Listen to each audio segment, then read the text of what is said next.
If you negotiate against yourself, then you're never going to get to any big goals, any big dreams. So the key is to ask, your only job is to dream big and ask yourself, does this align with what I want? And somebody else's job is to tell you you're not good enough, you're not big enough, your dreams are outrageous, right? That's not your job.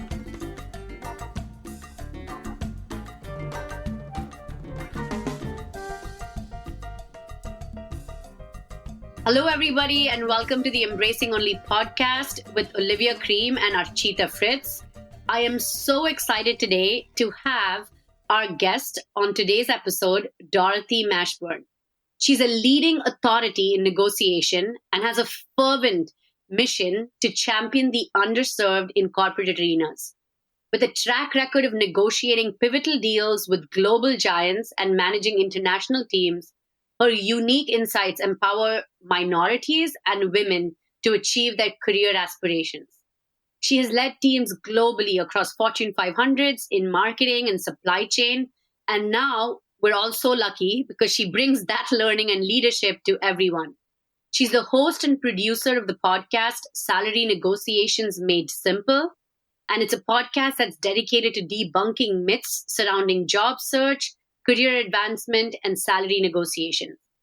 She brings in leading experts from the fields of psychology, research, neuroscience, recruitment, and HR to empower women to confidently negotiate their value. I highly recommend you go hit follow on the Salary Negotiations Made Simple. And with that, Dorothy, welcome to the Embracing Only podcast. Thank you so much, Archita. It's such a pleasure to be here. I am so excited because I spoke to Dorothy, for the first time, I think a year ago on a chat while I was in the Alamo, actually, in the US of A. And we never got on video. So I'm really excited that we finally have you on the podcast. And I feel like I've gotten to know you over the past year, just being in the world of LinkedIn. Like it's a long lost sister or something, right? Because it's from LinkedIn. We feel like we talk every day. And except this is the first time we're actually seeing each other, which you mentioned at the beginning. Exactly. Good Lord, the lovely world of social media. So, Dorothy, I want to just jump right in. This is such a meaty and such an important topic. We're recording this episode here in the middle of February, and a lot of people have just completed their performance reviews, performance evaluations. Some of them have just been handed out their raises, and some of them are probably happy. Some of them are frustrated. And one of the recent posts, you actually shared it this morning, and I want to just read it a little bit, and then I want you to comment on it for anyone who has just gone through this process, right? So it says a lot of us walk around asking these questions to ourselves or telling ourselves these narratives. I lack the requisite years of experience. I do not possess the necessary certifications. How can I compete with those who have more experience? I have not been given an opportunity to lead. Am I eligible for this position? When these doubts cross our minds while we're looking for new opportunities, you encourage everybody to stop and not negotiate with yourself. I love that. You say, do not negotiate against yourself. Can you explain that a little bit to our audience of what you meant when you said, do not negotiate against yourself? Yeah, thank you for asking that. Absolutely. So many of us have gotten feedback over the years that we are maybe too aggressive or too ambitious. That is one way how we feel that, if we think we are a little bit more ambitious, if we ask for more, then we are going against that feedback that we have received, or we are not fitting in the mold that society or corporate America expects us to. Mm-hmm. And so what most women, especially, and most minority women tend to do is, if we have big goals, instead of articulating that even to ourselves, we stop ourselves. So we don't even allow ourselves to dream big. And what happens then, and this is negotiation 101, if you negotiate against yourself, then you're never going to get to any big goals, any big dreams. So the key is to ask, your only job is to dream big and ask yourself, does this align with what I want? And somebody else's job is to tell you you're not good enough, you're not big enough, your dreams are outrageous, right? That's not your job. So if as long as we keep that delineation that my job is to dream big, it's going to be so freeing for so many of us. And so that's why I encourage people to not negotiate against yourself. Let the other person negotiate against you. Your only job is to go big. Yes. Oh my gosh. That's such a powerful phrase right there. Because if you go into this conversation saying all of these limiting beliefs to yourself across, I do not possess the certification, so it makes sense if I only get this on my performance review, or we didn't perfectly hit that. So yes, it makes sense that I got only a 3% raise. But if you go in, and you mentioned this as well earlier, you have to perform. Performance is a non-negotiable. Delivery is a non-negotiable. But from there, you're delivering, you're doing great work, but then we hold ourselves back because we're just like, well, we haven't seen anyone like us, or this narrative that goes around in corporate America all the time, right? Put your head down and let someone tap you. I hate that. I think if Olivia was here, her eyes would go wide and she'd be like, I hate that advice. Don't wait for that tap, especially as minority women. Yeah, but we get trained on it, Archita, from the very beginning. We see our role models are, for lack of a better word, handsome white men who keep their head down, work really hard, and somebody who's a sponsor or somebody who's a well-wisher will tap them and will open doors for them, will get them into the C-suite. And we think, oh, maybe if I act like that. And some of it, there is a lot of systemic biases, but we leave that for another discussion. But when we see somebody else progress like that, we think, oh, if I just do that. But remember, there are no sponsors for us. If we do have one, if we've created or we've been very strategic about it and created some sponsorship, then it's a different story. But generally speaking, no one is thinking, oh, Archita is doing so well or Dorothy is doing so well, I've got to speak up for her. If you haven't set up that relationship, no one is coming. So you've got to stand up for yourself and you've got to be the one who's advocating for yourself. Yes, and make that ask. And you know, what's the worst thing that could happen? They say no. Gosh, Yeah. now. And now you can then make the choice. You can Yes. then decide what to do next. Than showing up, not even making the ask, hoping they would come to the table with like understanding, like, oh my God, look at her. She's done all of this amazing work. She deserves this. And then leaving disappointed, both with yourself and the person and the place, never ever having made the ask. And so this is amazing story that you shared. And I think you said this was a pivotal moment when it changed your perspective on employment. And can you just share with people that story wherein your friends sat there and just calmly walked through that $100,000 negotiation with her boss, asking for the ask she did, and the way she asked completely changed the power dynamic in that negotiation. So this is a story, and this is what you shared recently on a podcast. You mentioned that you had a friend who was in a salary negotiation. She was already earning like 100,000, and her boss asked her for a number, and she boldly asked for 140,000. There was no hint in her voice. She's, yep, I deserve 140,000. And the request was met with laughter. And you said that the boss just laughed out loud. And you mentioned that the kind that would make your face flush, hiding on the other side of the computer, but your friend remained undaunted and simply replied with confidence, I know you'll do your best. Oh my gosh. That is so powerful. She made an ask. She got a response that was like, are you crazy? This is nuts. This would never happen. And her response was putting trust back in that person.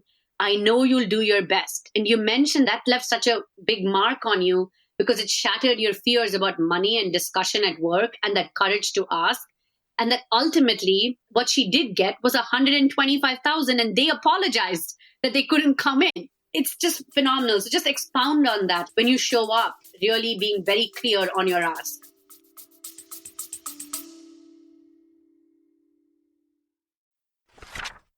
Hi, everyone. My name is Olivia Cream.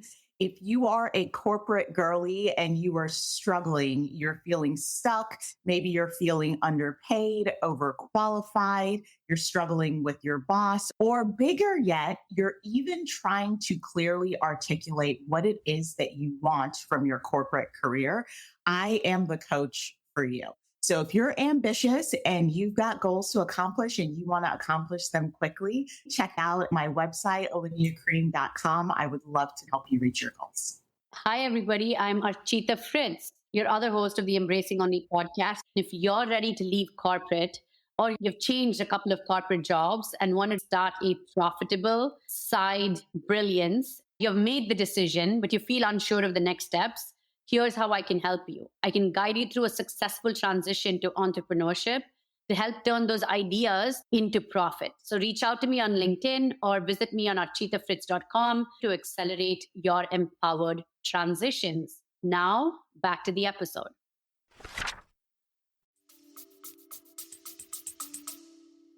Yeah, I remember now. You hit the nail on the head.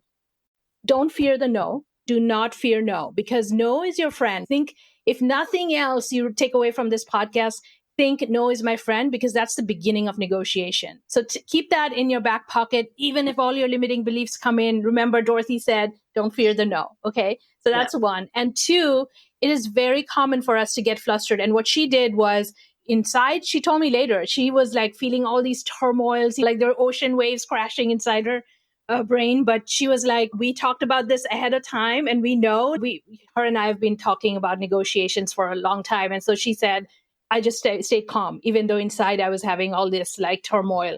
And so she did not fear the no. So even though he laughed, if she had said at that time, oh my gosh, I'm so sorry, did I overstep? She would have compromised her position. But she stayed calm. She stuck with what she believed to be her value. And in the end, what did she get? She much higher raise.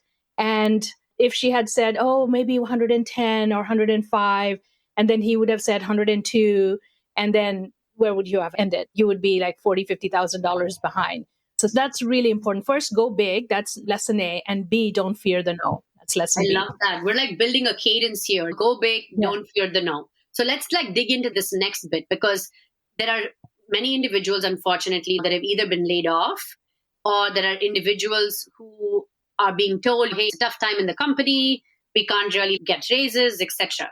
But there's a significant difference between negotiating a raise and negotiating a starting salary.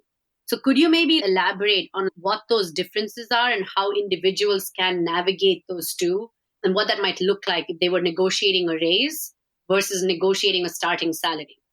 Yeah, so when you're negotiating a starting salary, I will say that you have the maximum leverage, because that is the time when the company has spent a gazillion hours finding you the right candidate, and spend a lot of hours of executive time to say, okay, this is the person we want. So remember that you have a lot of leverage.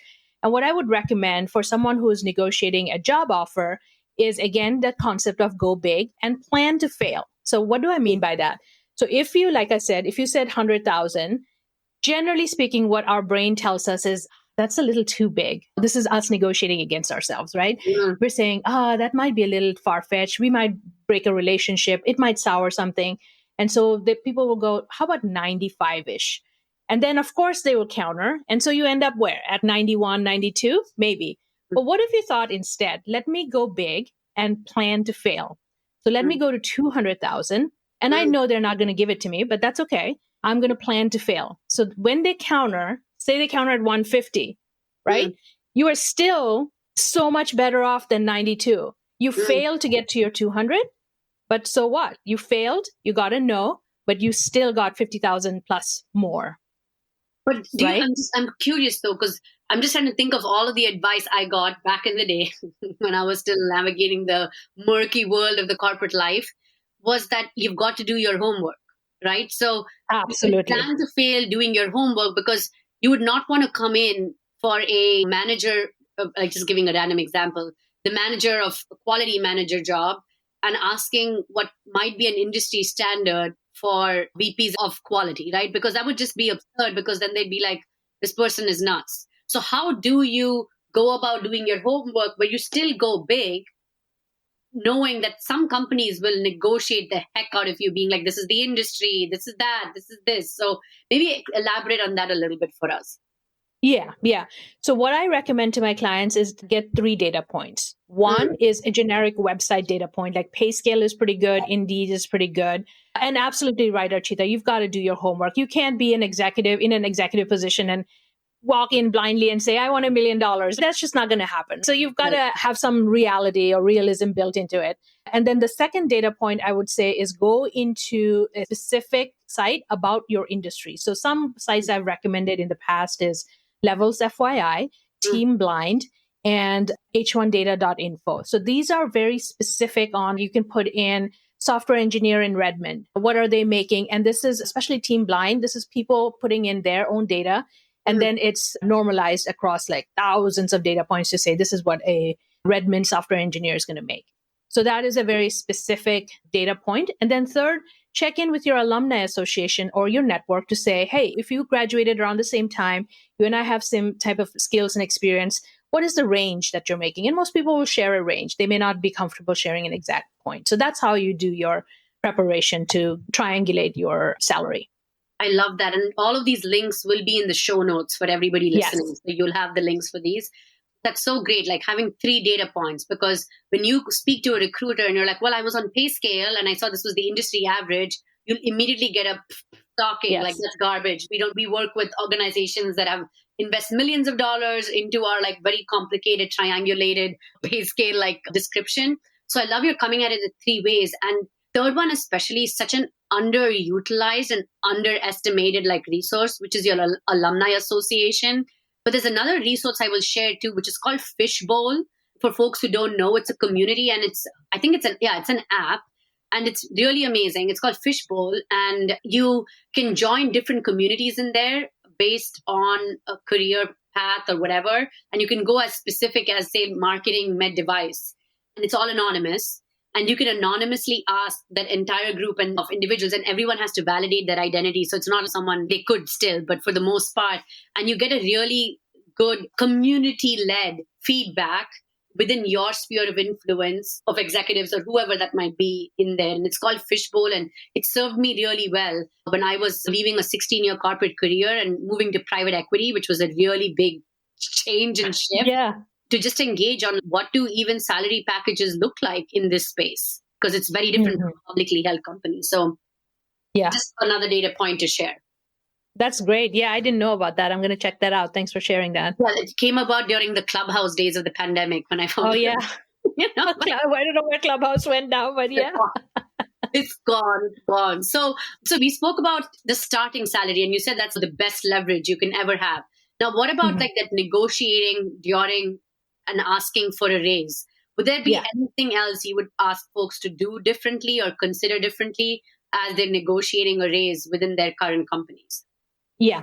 So it's interesting because I just had somebody who got like over a 20% raise, even though at her job, it was like max is 10%, right? Yeah.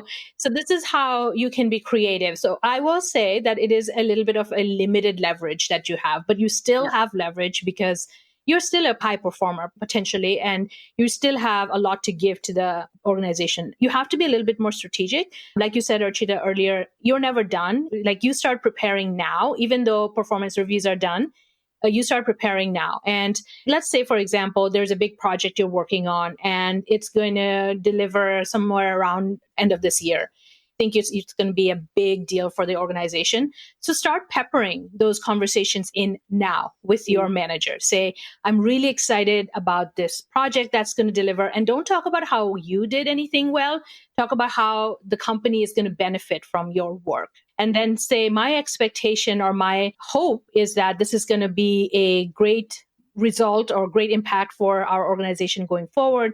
Based on that, I would like to start talking about next steps for my own career. So, and then you have it another same type of conversation. Let's say they say, oh, this is too early to have it. Great. That's perfect. They said, no, when would be a good time for us to have this conversation? Let's say they say mid-year. So bring it up again. Then around August, for example, maybe the organization's setting their budgets or starting to think about budgets, talk about it again. So that during next year's performance review time, they don't have a chance to tell you that, oh, we never budgeted for you. So you've got to think 2 or 3 steps ahead.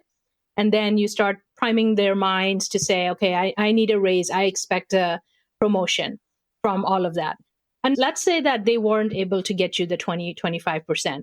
Then you start asking for other things. And of course, this is a whole negotiation arena that we can spend days on. But the gist of it is this. So let's say you are happy in your company, but you're also open to opportunities.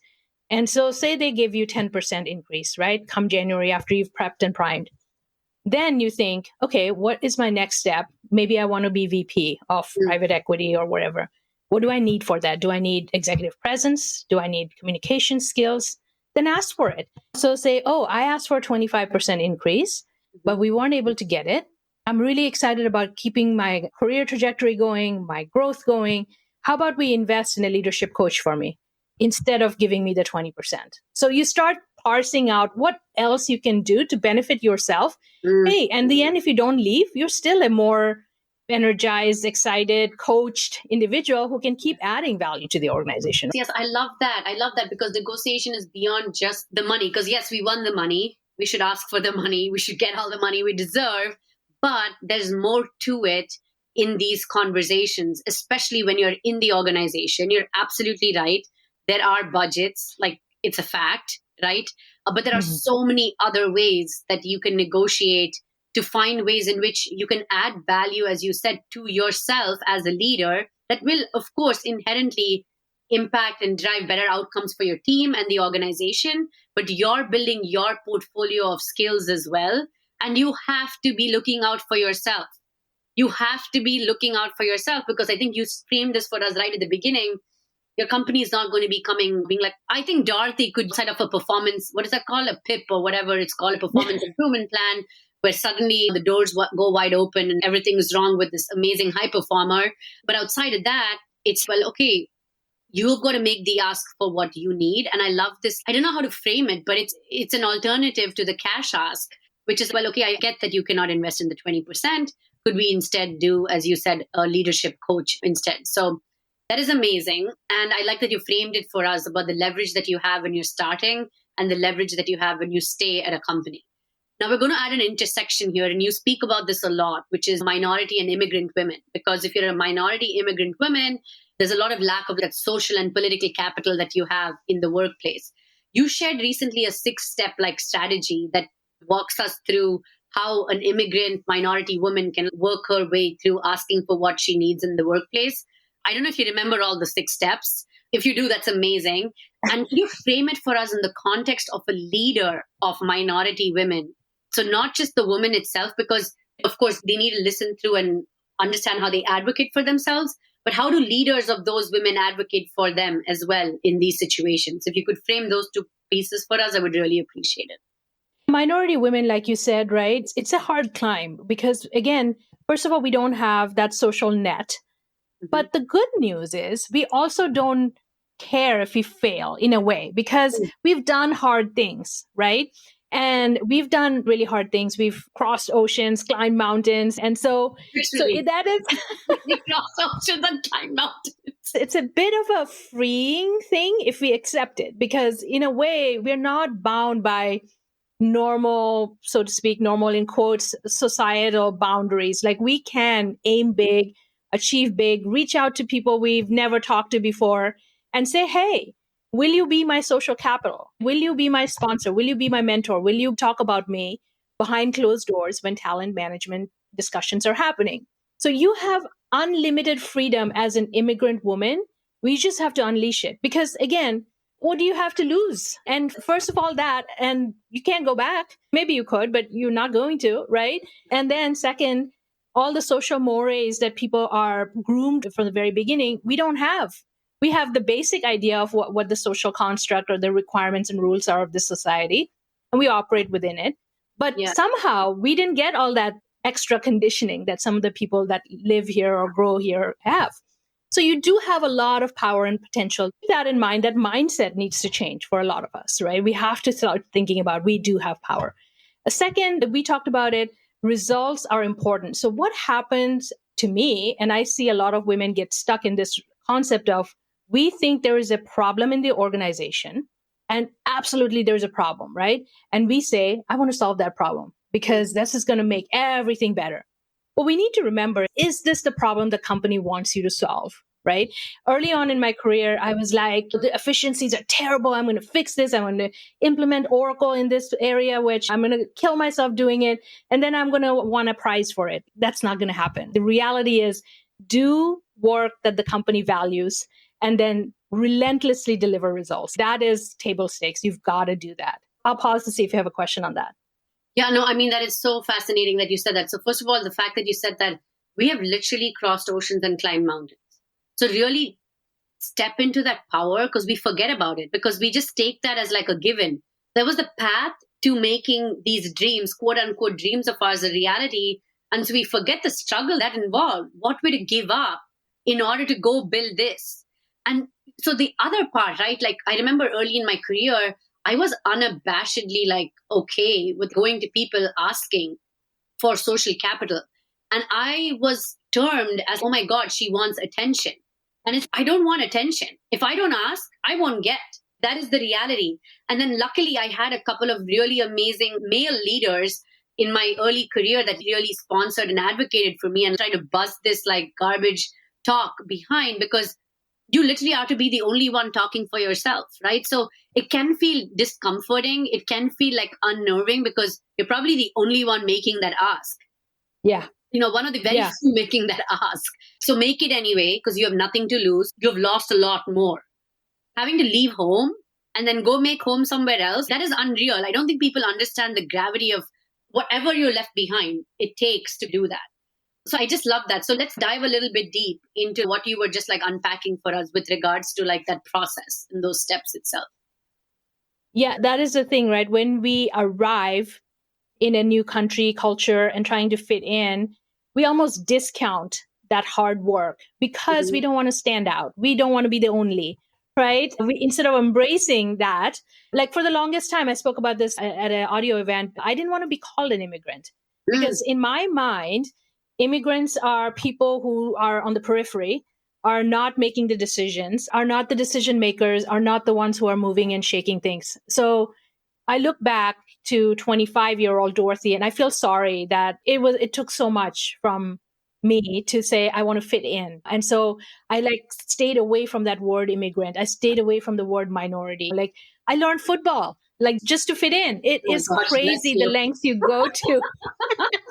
And so many of us do that. So you have to remember that it's great to fit in, right? Because of course, that's human nature. We want to be part of a tribe. It is Yes. very ancient desire, if you will, to want that.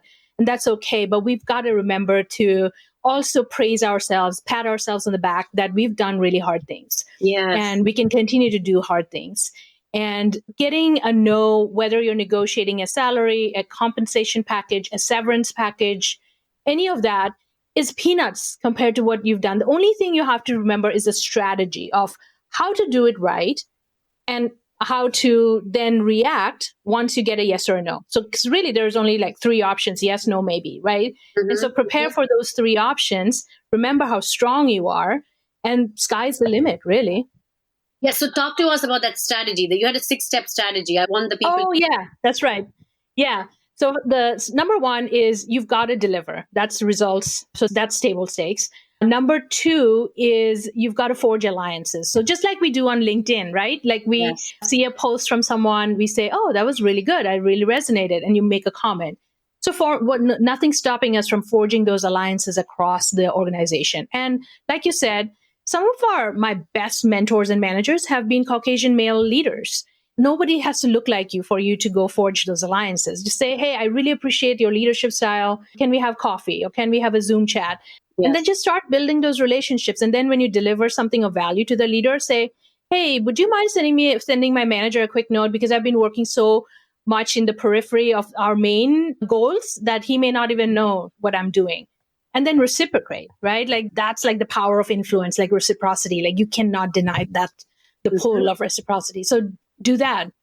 Next is you've got to find sponsors. You've got to have sponsors, and I've written at length about how to secure sponsors and how to use those sponsors, because so much of talent management that happens behind closed doors among like few power players. So who's speaking about you? What is your brand? Who's saying, oh, there's a high visibility project coming up. Let me put Dorothy or Archita in that space, right? But this is a great way for people to go to your LinkedIn and check out the other 3. Perfect. Okay? There you go. Perfect. Follow, connect with Dorothy and go check out the other 3. But we've got some 3 really good ones to start with. And so when we talk about forging alliances, finding a sponsor, let's frame it from the perspective of leaders, because we have a lot of leaders of people listening to this podcast. What can they do to also extend that hand to forge alliances with people like that are coming up behind them, people on their team that may not have yet recognized the power that they do have? How can they tap into that to Yeah. help them move along their path towards negotiating for themselves and claiming what their value is. Yeah, one of my pet peeves, and we're being very frank here. So one of Yes. my pet peeves is when they see a junior female or minority up and comer or leader in the organization reach out, the default is go find a mentor or here's a mentor. The default of all of our leaders tends to be let's coach and train this person to fit in. But maybe they don't need a mentor. Maybe they're ready. Let's get out of the status quo of let's train and coach this pure person to sound like the majority because they're not sounding exactly what success looked like 20 years ago. And Yes. let's mentor and coach. Let's stop doing that. When I needed somebody to help me, I needed somebody to speak my name in front of large executive leaders, put forth my contributions before a high visibility project came into being. So let me be that person for this person because A, look at the courage for this junior person to reach out. And then second, also start thinking about the D&I aspect of it. Like diversity results in results. So Yeah. it behooves us as leaders or higher up leaders than even I or you to bring that diversity or diverse perspective into our organization. And so it's not a favor. It's more of a you contributing to the results of the organization. So those two mindsets really will help, I think, push the needle forward. I love that because when someone comes over, they're like, oh, they need advice. So people almost put them on the back foot of that advice of, oh, maybe you should start 2 steps back to figure out how you can be ready, never recognizing that the person probably coming in with the ask is ready to do what they're coming in for the ask with. So now maybe sitting down to say, well, okay, how can I help contribute towards this ask? These are some of the resources I have at my disposal. Would you like me to activate these resources for you to go and live out your ask? Like, I feel like that is more action oriented. That is more sponsorship like versus immediately going, as you mentioned, on the back foot to be like, well, maybe you should find a mentor, reach out to this person. They're a good mentor. And that ends up becoming your individual development plan, which is a joke. And it's not, I get it. Like people they don't have the resources to think through this. And that's why listen to this podcast, forward this to all your leaders, this episode, so that they recognize there are different ways in which they can respond. And then what was the second one you mentioned? I just lost my train of thought there. That the D&I aspect, right? Diversity breeds results, right? Diversity is results focused. I love that piece because that is, again, table stakes. But it's such a great reframe right there is that me helping, I call ourselves the global majority because we're like the global majority. We happen to be a minority in this situation, but we're the global majority, happening to help this voice shape the direction of whatever that project is or whatever that task at hand is, gives you a chance to give the results a whole new perspective and drive them forward itself. So if you're like someone that's so far removed from, oh, I don't understand this stuff, it's fluffy, blah, blah, blah, consider that you're helping the bottom line of the company every time. Exactly. You turn into action for those asks from the global majority. Fabulous. So there is this other piece that you shared. And my gosh, seriously, everybody, you'll have to follow Dorothy. And I'm trying to find this one right here. And it's got to do with this piece right here, where you say a lot of the times people make common mistakes during their negotiations, right? So you've highlighted some of these common mistakes. Sometimes it's fear-based mistakes. Sometimes it's, this is how this person did it. This is how it needs to be. Or it's in this mistake of, well, they said it's not possible, so I'm going to chase it anyway. So maybe dissect that for us a little bit on when you are going into these negotiations. You mentioned this right at the beginning. Ensure that it's aligned with your ask and values. How do you stay aligned to that to avoid such mistakes? Yeah. Yeah. I mean, it's very important. I think you alluded to it, like about preparation, right? So, like that old quote about, I think it's attributed to Abraham Lincoln, you spend 90% of the time sharpening your axe before you chop down the tree. It's true about negotiations too. I'm completely butchering that quote, but but yeah, it's like preparation is so important. And the most important, there's a book by William Ury, First Negotiate with Yourself. I think he should have probably written that book before he wrote Negotiate Anything or all the other books, because what we negotiate with ourselves is absolutely critical, because what I call that as the want portfolio. What is it that you want, right?